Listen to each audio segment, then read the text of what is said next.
Wa inna ahadakum, kata baginda Rasulullah, dan salah seorang daripada kamu, la ya'mal bi'amal ahlil jannah, akan beramal dengan amalan penghuni syurga, yakni baik, taat amalannya selama hidup itu. Hatta yakun bainahu wa bainaha illa dhira', sehingga antara orang yang beramal tadi dengan syurga tinggal hanya satu jengkal.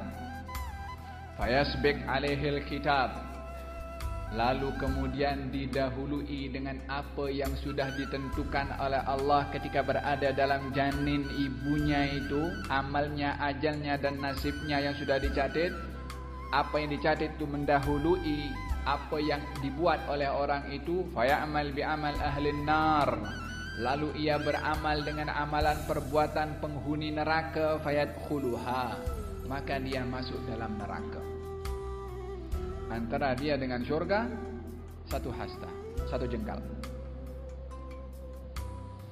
Wa inna ahadakum la ya'mal bi'amal ahlin nar, tapi di situ ada di antara kamu yang beramal dengan amalan penghuni neraka.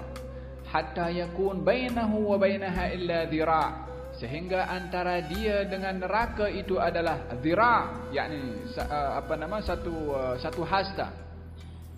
Dhira' satu hasta. Fayasbiq alaihil kitab, lalu didahului oleh apa yang sudah ditentukan oleh Allah dalam ketentuan Allah, yaitu di dalam janin ibunya ketika usia 120 hari. Faya'mal bi'amal ahlil jannah fayadkhuluha, dan beramal dengan amalan penghuni syurga, maka dia pun masuk ke dalam syurga.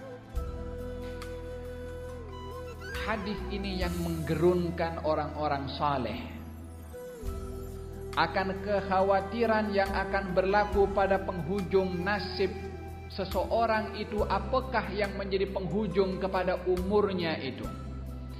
Oleh kerana baginda Rasulullah yang memberitahukan seseorang yang beramal dengan amal perbuatan baik sehingga antara dia dengan syurga itu hanya satu hasta, sudah didahului oleh apa yang sudah ditentukan oleh Allah, yang itu kita tidak mengetahui, hanya Allah yang tahu apa yang sudah ditentukan, sehingga berubah amalnya daripada amalan penghuni syurga menjadi amalan penghuni neraka dan masuk ke dalam neraka, wal iyadu billah.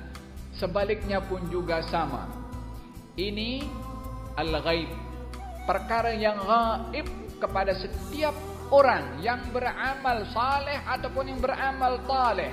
Apakah penghujungnya? Yang menentukan adalah Allah Subhanahu wa taala.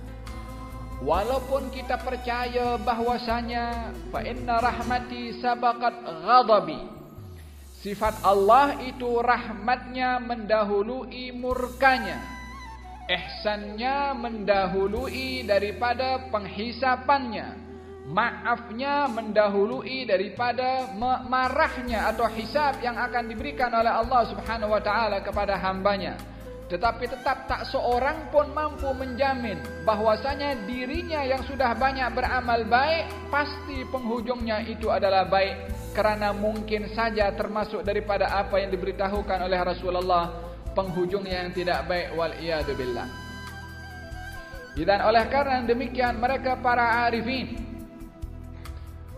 berkata, kalau saya diberi pilihan antara mati di dalam bilik, mati biasa tetapi husnul khatimah masuk syurga, dengan mati di luar bilik yang kalau mati di sana dapat makam asy-syahadah yang lebih tinggi lagi darjatnya.